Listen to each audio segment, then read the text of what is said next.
आप सभी का हर गांव इंडिया न्यूज में स्वागत है। आशा करते हैं आप सभी स्वस्थ होंगे और सुखी होंगे। आज 29 मार्च सन 2025 दिन शनिवार चैत्र कृष्ण पक्ष की अमावस्या तिथि है। आज सूर्योदय प्रातः 6:15 पर और सूर्यास्त शाम 6:37 पर होगा। आज 29 मार्च का दिन बहुत ही खास है। आज ही के दिन सन 1857 को मंगल पांडे ने ईस्ट इंडिया कंपनी के खिलाफ बगावत की थी और ब्रिटिश अफसर पर हमला कर दिया था। आज ही के दिन 29 मार्च को महान सम्राट अशोक की जयंती भी मनाई जाती है। केंद्र सरकार ने संविधान के शिल्पकार और समाज में समानता के नए युग की स्थापना करने वाले बाबा साहेब अम्बेडकर की जयंती पर 14 अप्रैल को सार्वजनिक अवकाश घोषित किया। भारतीय सेना को मिलेंगे 156 प्रचंड हेलीकॉप्टर। सरकार ने सबसे बड़े रक्षा सौदे को दी मंजूरी। मेक इन इंडिया के तहत रक्षा क्षेत्र में आत्मनिर्भरता को बढ़ावा। SBI क्लर्क प्रारंभिक परीक्षा 2025 का रिजल्ट जारी हुआ। अपना रिजल्ट SBI की आधिकारिक वेबसाइट पर जाकर चेक करें। आशाराम को बड़ी राहत। गुजरात हाईकोर्ट से मिली 3 महीने की अंतरिम जमानत। कोर्ट ने पैरोल पर कई शर्तें भी लगाई। म्यांमार में भूकंप के भयानक झटके, 25 लोगों की जान जाने की भी है आशंका। हरियाणा की सैनी सरकार ने ईद को राजपत्रित अवकाश की जगह वैकल्पिक अवकाश देने का किया फैसला। झारखंड जल संरक्षण के क्षेत्र में अभिनव तरीके से अपनाने पर जोर। अधिकारी समन्वय बनाकर इस दिशा में बढ़ रहे हैं आगे। किसानों की हो गई मौज, अब कम दाम पर मिलेगी DAP खाद। सरकार ने खोल दिया खजाना। फास्फेट और पोटास आधारित उर्वरकों पर 37,216 करोड़ रुपए की सब्सिडी। AI उपयोगकर्ता व्यक्तिगत और संवेदनशील जानकारी शेयर करने से बचें। कई क्षेत्रों में AI ऐप की सुरक्षा, विश्वसनीयता और विश्वस्त के लिए गंभीर खतरा। AI एप्लीकेशन को निशाना बनाकर हुई कई मामलों में हुआ डेटा लीक।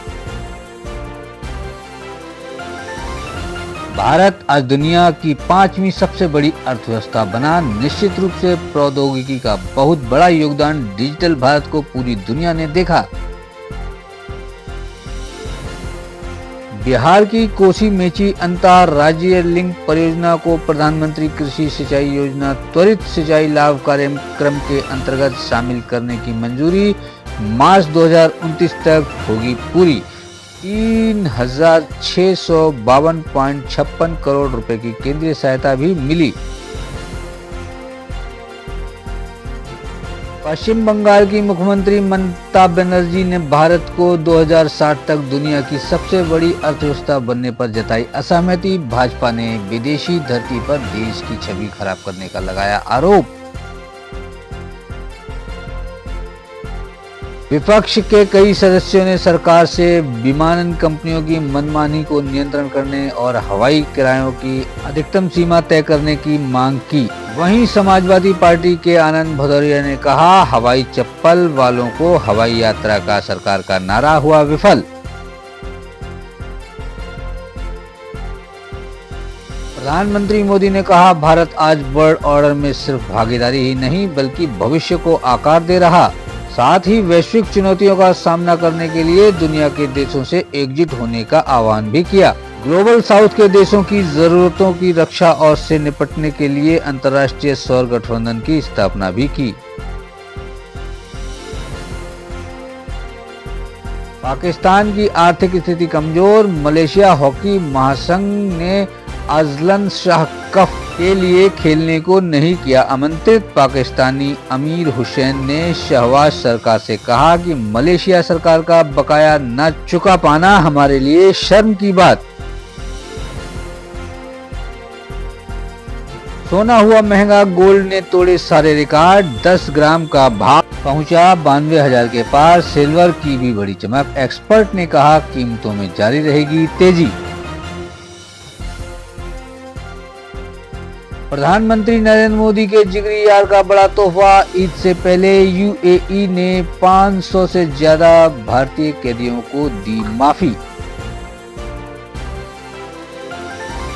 दिल्ली में पर्यावरण पर राष्ट्रीय सम्मेलन 29 और 30 मार्च को होगा आयोजन। पर्यावरण संरक्षण के लिए प्रभावी नीतियों और सर्वोत्तम उपाय खोजे जाएंगे। राष्ट्रपति और उपराष्ट्रपति भी करेंगे शिरकत।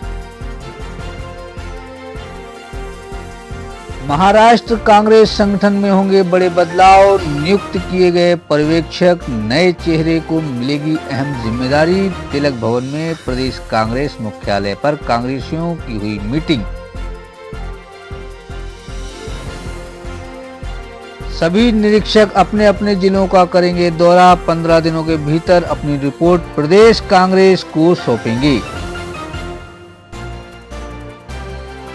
थाईलैंड की यात्रा समाप्त करने के बाद अगले सप्ताह मोदी कोलंबो यात्रा के दौरान भारत श्रीलंका के बीच रक्षा समझौता पर करेंगे हस्ताक्षर। भारत जापान ने 191.73 अरब येन की 6 परियोजनाओं के लिए समझौते किए।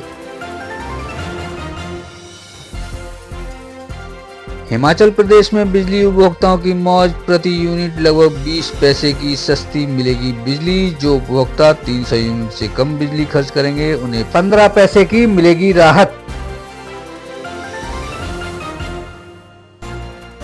अफगानिस्तान से कच्चे सोने की तस्करी करने वाले चीन के 4 नागरिक हिरासत में। शुरुआती जांच में लगभग 700 ग्राम कच्चा सोना हुआ बरामद। अब देखना यह है कि तालिबान प्रशासन इन्हें जेल में डालेगा या चीन को सौंपेगा।